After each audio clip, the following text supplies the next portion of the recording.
A história que vou contar aconteceu comigo e minha família há 13 anos. Melhor dizendo, ocorreu nos primeiros meses após o nascimento da minha irmã mais nova. Minha irmã mais velha estava no ensino médio no turno da tarde. Eu estava no 5º ano do ensino fundamental e meus irmãos gêmeos estavam no 7º.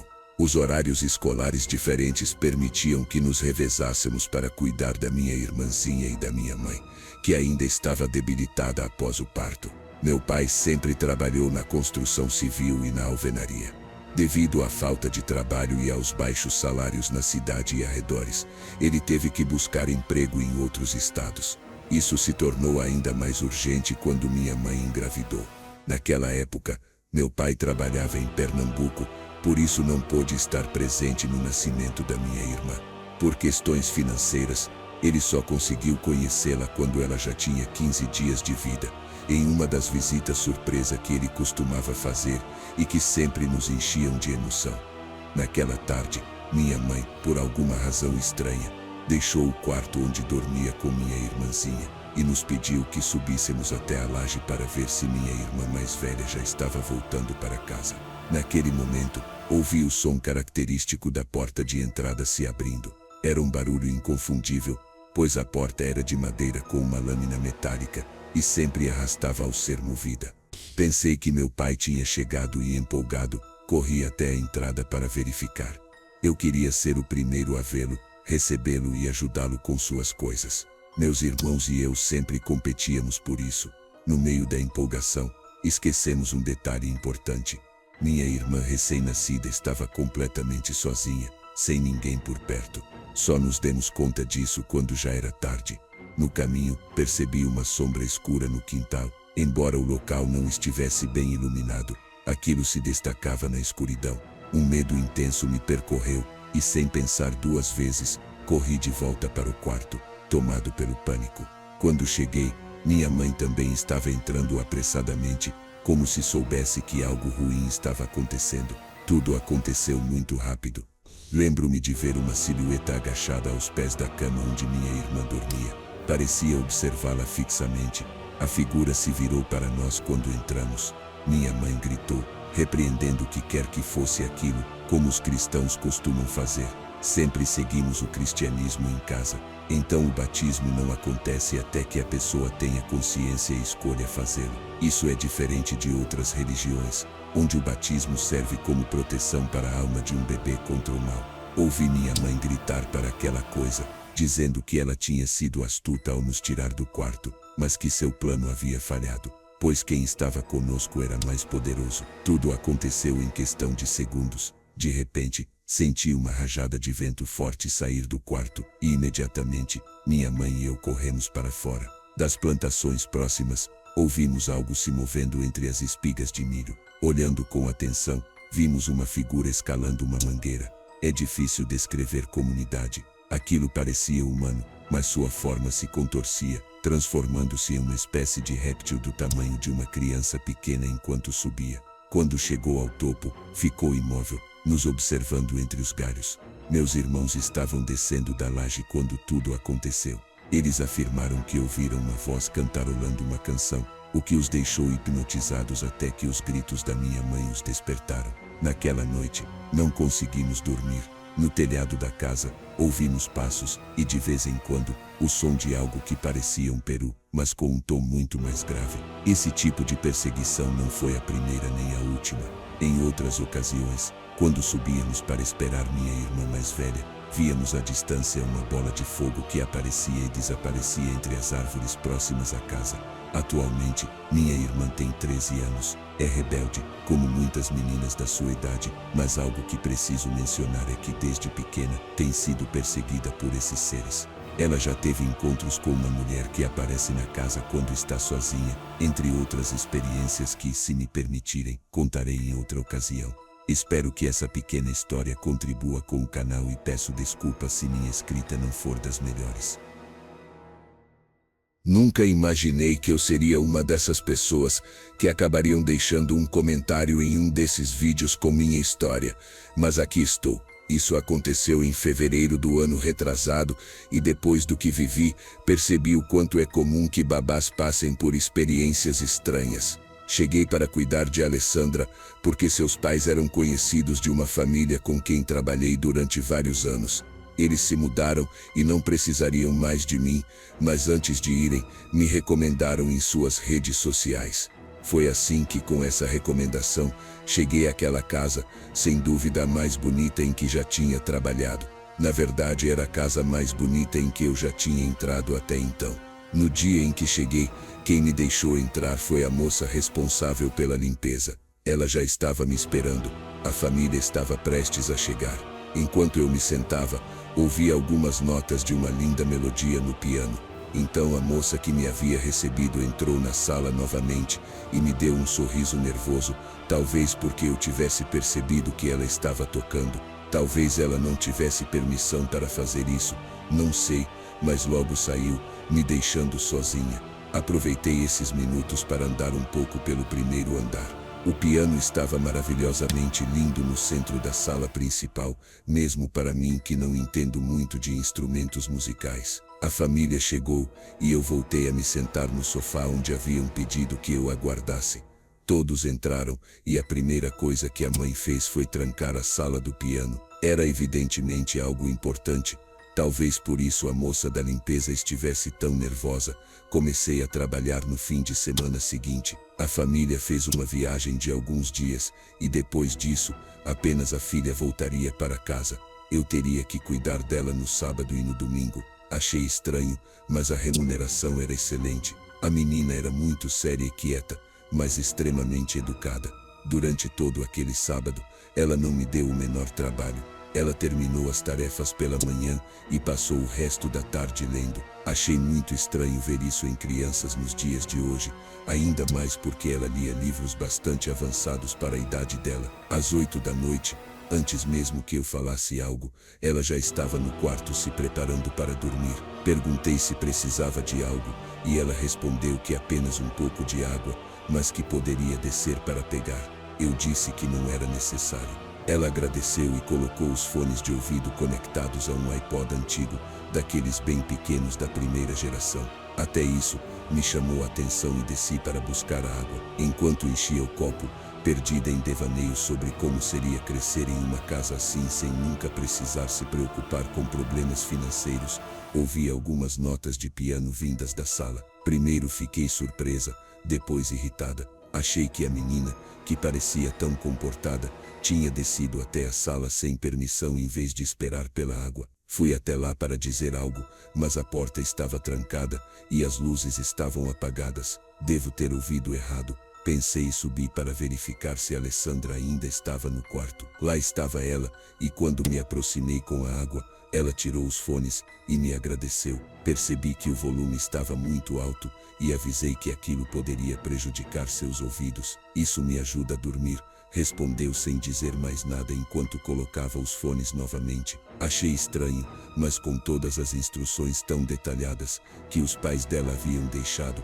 não havia nenhuma menção sobre proibir os fones. Além disso, era nosso primeiro dia juntas, então deixei para lá. Fui para o quarto ao lado, tentando dormir cedo também, mas novamente algumas notas de piano chamaram minha atenção. Coloquei meu celular no silencioso e não ouvi mais nada. Depois, aquelas mesmas notas voltaram a tocar. Saí do quarto e me aproximei da escada para ouvir melhor, mas não havia mais nada. Fiquei com medo de descer para verificar, então voltei para o quarto, decidida a dormir. Depois de ler um pouco, meus olhos começaram a se fechar sozinhos. De repente, pulei de susto, pois as notas no piano foram tocadas com força, me acordando imediatamente do cochilo. Me levantei sem saber o que fazer. Saí do quarto, e minha única reação foi entrar no quarto de Alessandra para verificar se ela estava lá. Abri a porta, e lá estava ela, com os olhos bem abertos, olhando para mim. Ela apontou para uma gaveta, então me aproximei e a abri. Lá dentro havia várias coisas, incluindo uns fones de ouvido grandes. Tentei racionalizar, talvez fosse uma pessoa. Havia muitos caçadores por ali, embora não fosse temporada de caça, mas meu instinto me dizia que era outra coisa.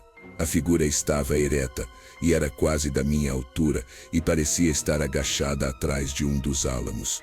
Conseguia ver um contorno fraco de uma cabeça que parecia estreita demais, e os olhos, eles brilhavam refletindo um pouco da luz que desaparecia. Alguns segundos longos se passaram, o vento levantou mais poeira na estrada, e comecei a me perguntar se deveria voltar.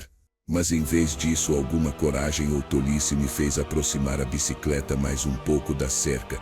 Eu queria ver melhor. Avancei 1 ou 2 metros antes que a forma de repente se movesse novamente, correndo para a esquerda, mais fundo no meio das árvores. Não foi um movimento calmo, movia-se com solavancos como algo acostumado a se mover de 4, mas forçando-se a andar ereto. Lembro-me da impressão bizarra de algo caminhando sobre membros alongados, ligeiramente errados para uma forma humana padrão. Nenhum cão ou coiote teria aquela postura. Peguei um breve vislumbre de algo, um braço ou perna, coberto por um pelo áspero e irregular, então desapareceu atrás de um tronco largo. Não foi longe. Eu ainda conseguia ouvir sua respiração, ou talvez fosse apenas o vento nas folhas. Minha mente girava. Tive essa sensação de que estava logo além do meu campo de visão, esperando. Então veio um som baixo e gutural, meio ronco, meio rosnado. Nem me lembro de ter tomado a decisão consciente de pedalar novamente. De repente, eu estava de volta à bicicleta, pedalando o mais rápido que podia com o coração na garganta. Disparei pela estrada, esquecendo completamente de encontrar meu amigo. Tudo o que eu queria era chegar em casa. A tempestade chegou em minutos, com cortinas de chuva e rajadas de vento batendo contra mim. Normalmente, eu teria parado, ou me abrigado em um celeiro, ou sob o telhado de uma varanda firme, mas não tinha a menor intenção de parar. O trovão tremia tudo, relâmpagos piscavam no céu, e a cada vez que iluminavam a paisagem, eu olhava para a linha das árvores, esperando ver aquela figura correndo ao meu lado. Nunca a vi novamente, mas isso não me acalmou. Eu podia praticamente sentir olhos sobre mim. Quando finalmente derrapei na entrada de casa, eu estava encharcado até os ossos e tremendo de frio. Meus pais ficaram alarmados, porque eu estava pálido como um fantasma. Minha mãe achou que talvez eu tivesse quase sido atingido por um raio. Não consegui me obrigar a contar toda a verdade. Apenas murmurei algo sobre ter visto um animal estranho perto das árvores. Meu pai, um fazendeiro experiente, disse que poderia ter sido um lobo ou um coiote grande. Naquela noite, tentei me convencer de que ele estava certo, mas no fundo, eu sabia que tinha visto outra coisa. Ao longo dos anos, tentei encontrar explicações lógicas. Talvez fosse um cachorro grande, meio escondido pela vegetação e assustado pela tempestade. Mas nenhuma dessas explicações me convenceu. Havia inteligência nos olhos daquela coisa, algo que fez os pelos da minha nuca se arrepiarem. Voltei algumas vezes àquele trecho de estrada depois de adulto, dirigindo com as janelas abaixadas e observando a linha das árvores. Agora o lugar parece diferente, talvez um pouco mais aberto depois que algumas árvores foram derrubadas, mas ainda fico inquieto quando passo por lá. Nunca contei ao meu amigo o verdadeiro motivo de ter desistido do nosso encontro naquele dia. Demorei muito para contar essa história a alguém, principalmente porque sou absurda demais. Se eu estivesse ouvindo outra pessoa dizer isso, pensaria que a pessoa sonhou ou confundiu os detalhes, mas lembro-me de cada sensação com clareza. Hoje estou na casa dos 30, mudei-me para a faculdade e me estabeleci em uma cidade de médio porte. Mas sempre que visito minha cidade natal, o céu aberto e as estradas intermináveis me fazem lembrar daquele dia. Meus pais faleceram há alguns anos, mas não vendi a casa. Uma parte de mim sempre sente vontade de dirigir por aquela estrada rural, só para ver se algo ainda está espreitando entre aquelas árvores, mas nunca mais vi aquele ser. Talvez algumas coisas devam permanecer no passado, seladas com a lembrança de um garoto em uma bicicleta enferrujada correndo para casa sob um céu tempestuoso. Não posso dizer o que encontrei naquela tarde. Tudo o que sei é que não era um coiote normal, nem um cervo, nem mesmo um cachorro de rua. E também não era uma pessoa que me acenou ou gritou, era outra coisa. Talvez alguns mistérios permaneçam sem resposta por um motivo. Talvez eles não sejam feitos para serem compreendidos, apenas lembrados. Isso aconteceu há alguns anos. Durante esse tempo eu morava sozinho. Eu tinha um apartamento de um quarto no terceiro andar do meu prédio. No geral, o complexo de apartamentos era bem agradável e eu gostava bastante. No entanto, acabei morando lá por apenas um ano, que foi o prazo do meu contrato de aluguel, e depois me mudei para outro lugar. Esse evento aconteceu perto do fim do meu contrato. Era noite e eu estava sozinho em casa. Minha sala de estar ficava na parte de trás do apartamento, com a cozinha na frente. Como já estava ficando tarde, eu planejava ir para a cama. Devia ser por volta de 11 horas da noite. Então fui até a janela da minha sala. Era uma grande porta de vidro deslizante que dava para uma pequena varanda. Fui fechar as cortinas como fazia todas as noites antes de dormir. Quando fiz isso, tive uma visão do estacionamento, que também era onde meu carro estava estacionado. Quando olhei para lá, notei que parecia haver uma pessoa em pé bem ao lado do meu carro. Isso chamou minha atenção, então continuei observando.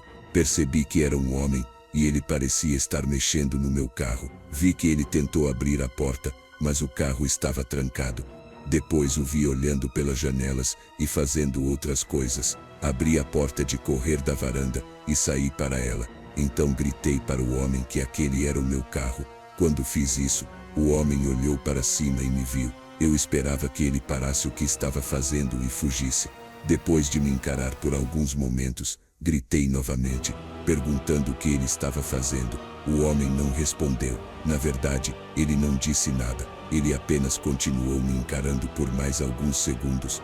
Então começou a se afastar do meu carro mais em direção ao meu prédio. Vi o homem caminhar até a entrada principal do prédio.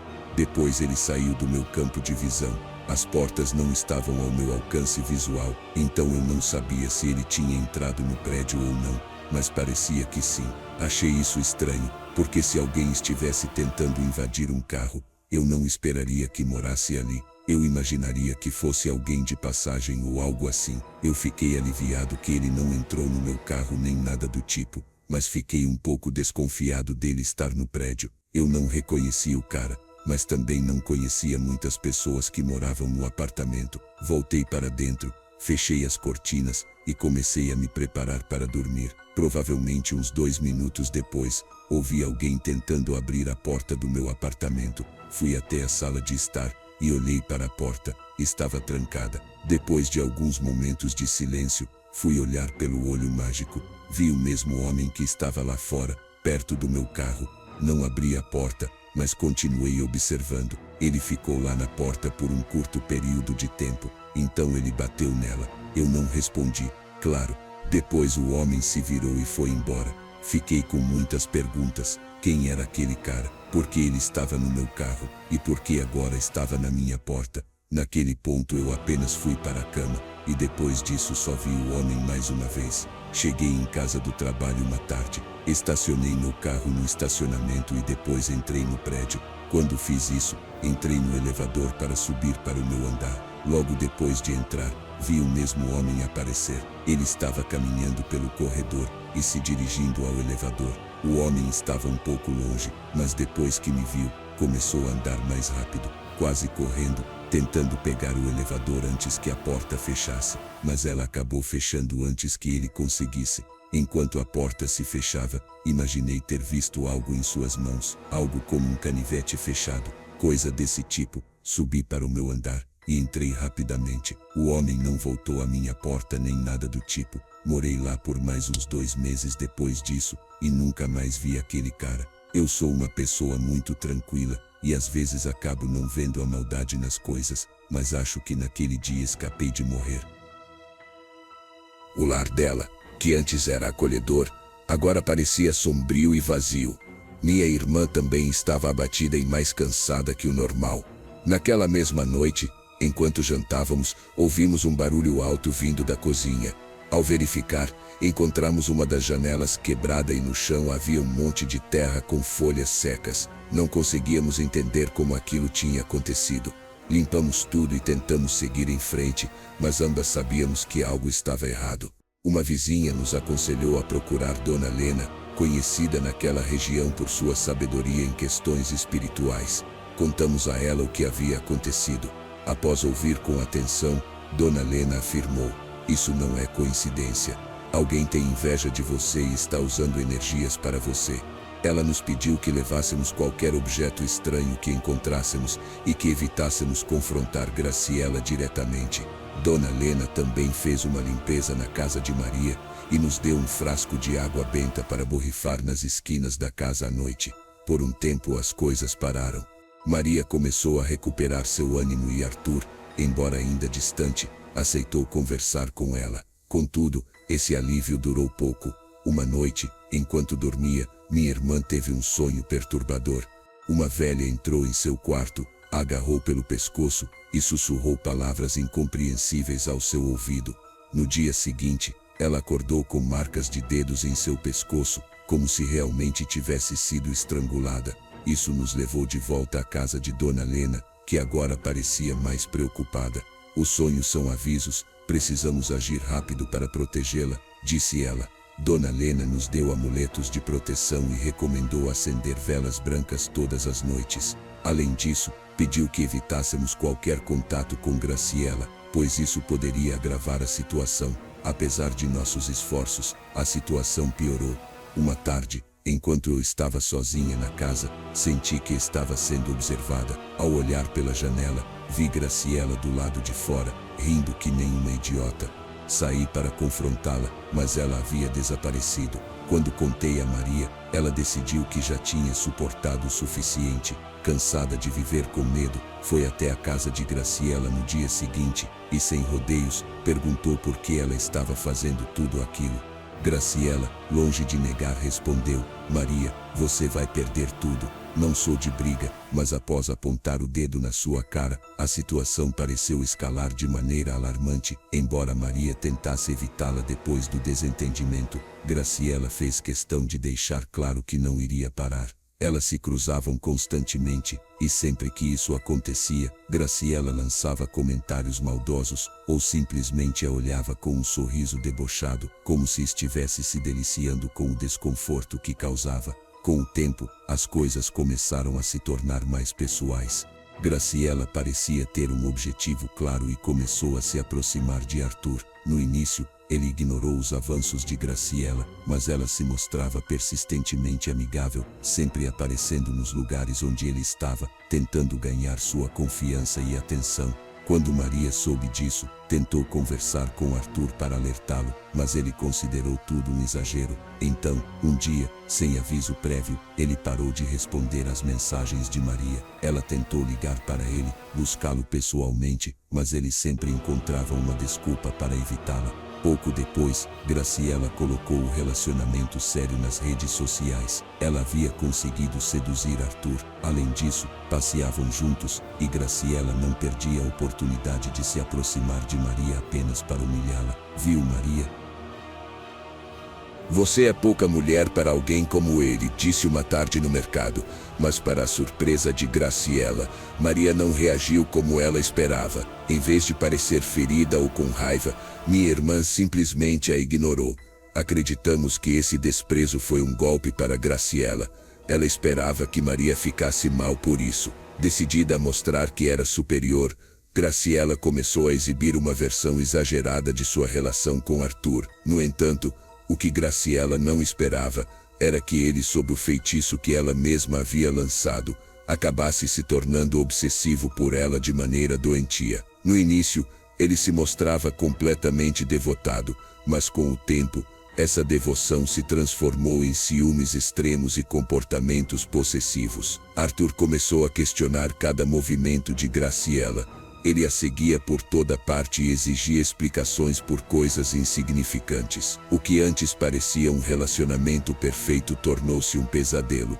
Até que um dia, Graciela decidiu terminar com ele. Ela não suportava mais seu comportamento obsessivo nem a carga emocional que ele representava. Mas Arthur não aceitou a separação. Ele se tornou ainda mais insistente e aparecia na casa de Graciela a qualquer hora, a ameaçando. Graciela tentou se afastar, mas ele não parou. Logo, os vizinhos começaram a comentar sobre os escândalos que aconteciam em frente à casa dela. Arthur gritava, batia no portão e às vezes passava horas sentado na calçada esperando que ela saísse. A situação se tornou insustentável e Graciela, incapaz de lidar com as consequências de suas próprias ações, acabou se mudando. Segundo Dona Lena, Arthur estava sob o efeito de um trabalho de feitiçaria muito forte. Ela brincou com forças que não devia e agora tudo saiu do controle, disse para nós. Embora Graciela tenha conseguido conquistar Arthur, o preço de ter usado feitiçaria foi alto. Seu plano de prejudicar Maria acabou se virando contra ela. Enquanto isso, minha irmã continuou trabalhando com Dona Lena para se livrar completamente de qualquer influência negativa. Realizou diversas limpezas espirituais e seguiu à risca todas as orientações dela.